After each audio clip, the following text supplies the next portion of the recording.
How can we explain the quantum mechanical concepts of superposition and entanglement using consciousness? One is there is the observed, the perceived, and the other is the perceiver, the observer. Now, what we call the observer effect in quantum mechanics is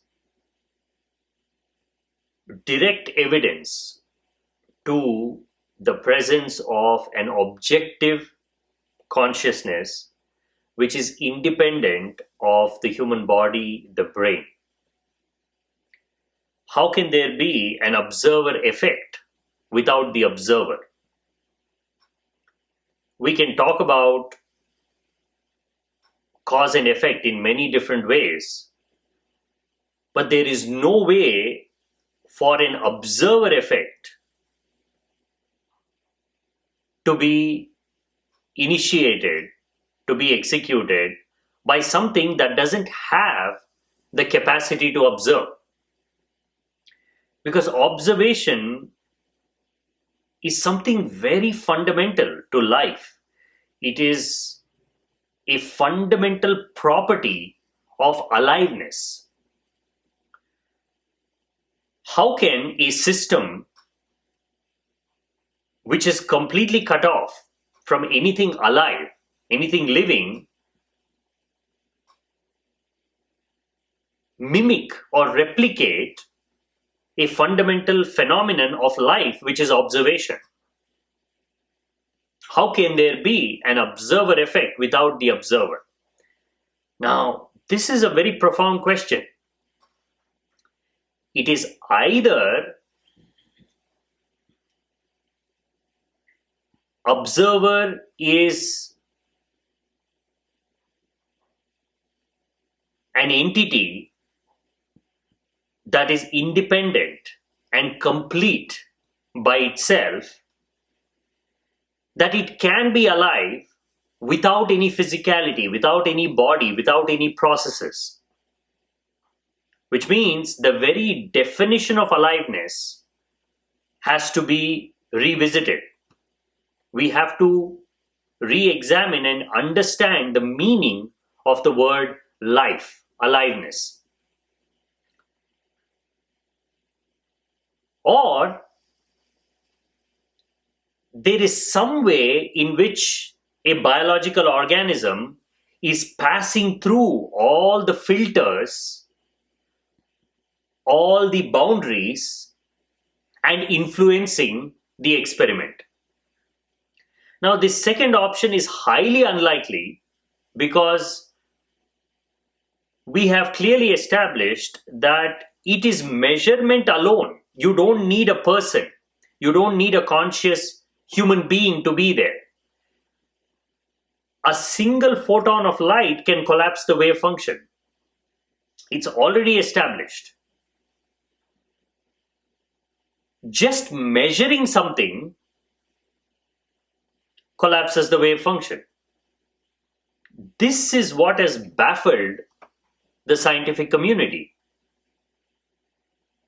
Light, when it is not observed, when you pass it through a couple of slits, it creates an interference pattern, showing us that it is behaving like a wave.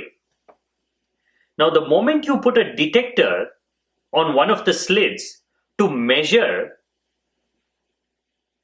through which slit this particle of light is passing through, because light is still a photon, you can look at it as a tiny wave, a compacted wave. It is still a wave, but because it behaves like a particle, we can tell where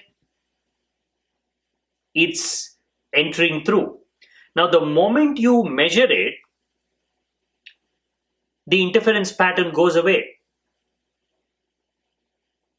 Now, the same light, you've not changed the source, you've not changed how it moves, You've not changed the slit. You've not changed the place where the pattern is being created. You have simply put a measuring device to measure. I want to know where this photon is passing through. Now, light is no longer a wave. It is passing through one of the slits, and it is just creating a pattern showing that it is just a blip, a particle. All the interference pattern is gone. Now, here is the question. What is happening here? How can a measuring device, which has no conception of consciousness, aliveness, being, nothing, can perceive waves as particles? It is making a fundamental shift. In a way, it is actually choosing to collapse the wave function. This measurement is introducing choice. It is introducing the ability to pick where the photon has to pass through, either through this slit or through the other slit. There is no way to explain this. We have tried and tried and tried over the past 100 years. And then we have actually given up now. We just say there is no way to understand this. Let us simply call it observer effect. And let us continue to do our calculations. Let us continue to do our measurement, because we are unable to solve this problem. Now in quantum mechanics, you cannot talk about this. If you start mentioning that this might be consciousness, it might be this or that, you will be looked at as, no, you are hindering the progress because we are here to do the calculations. Because if they are worried about the observer effect, they cannot do the calculations. Hence, quantum mechanics has accepted that this collapse of the wave function is something fundamental. It is just happening. Let us accept it and do our calculations. But it's a big mystery that has to be solved. If a measurement can actualize a state, can choose, then it is displaying a property that is exclusively the domain of life, of aliveness. Our basic assumption of life is being questioned here. Again, what is superposition? The word might sound high up in the air. It just means we simply don't know exactly where something is. When we refer to the superpositioned wave function of electrons, we are simply saying that before we measure, we simply don't know where this electron is. So we are simply calling it an electron cloud around the nucleus. But when we observe it, the wave function collapses, and now we know where the electron is. Because we didn't know anything about consciousness as an independent, higher dimensional entity that is complete by itself. What we regard as life, what we regard as aliveness, are simply the basic property of this higher dimension. We have never been able to clearly define this process. Now, when we bring in consciousness, all these ideas get extraordinarily simplified. What is a superposition? Everything in the fourth dimension exists in a state of superposition, because the only things that are allowed in the fourth dimension is consciousness and thoughts.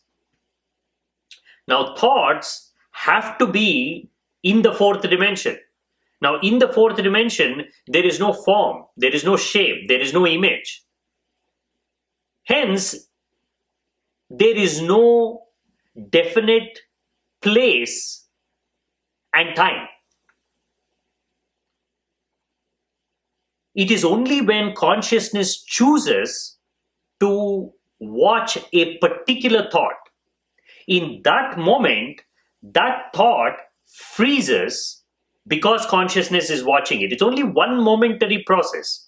In that moment, a thought is watched. Now, that is actualization. All the thoughts that are not watched, the peripheral thoughts around this point of focus, get distorted as light. Because now consciousness is no longer watching the thoughts. It has withdrawn its awareness to focus on something specific. Now, focusing is not something natural and fundamental to consciousness. Consciousness is always aware of its totality. Now, focusing is a way of blocking its totality.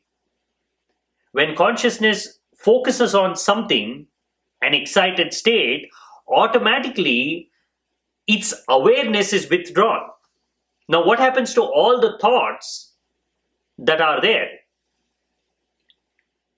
Because they are no longer being watched by consciousness, they move into this periphery vision of consciousness where they get distorted as light. That is where we get the emission of a photon. So when the wave function of an electron collapses, a photon is emitted. To explain this simply, it is just consciousness choosing to watch a particular thought, and the unwatched thoughts get distorted as light. This, when you represent it purely mathematically, in its simplest possible structure. Anyways, what is the structure of an atom?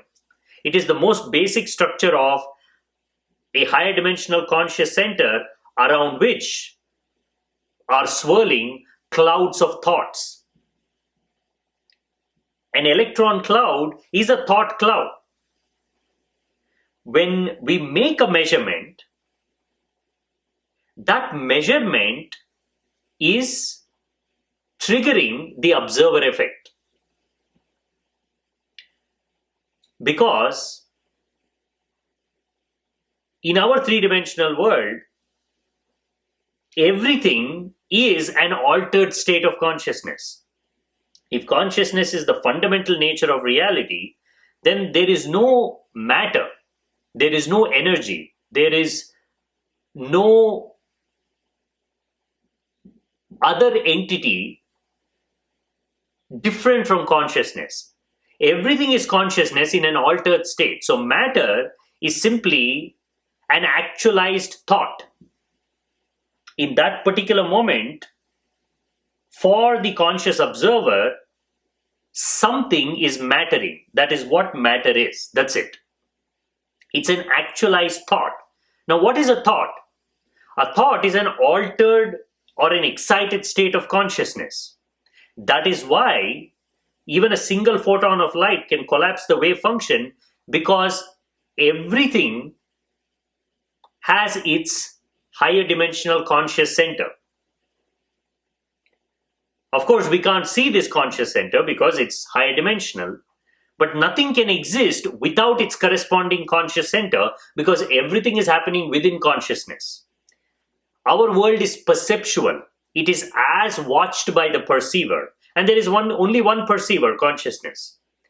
That is why it is totally safe to assume that what we are experiencing as matter is being experienced by a conscious entity. When we are watching matter, we are collapsing the wave function through the conscious center that we are associated with. When we measure, that measuring device itself, that process of measuring itself is triggering the observer effect, because nothing is ever disconnected from the conscious center.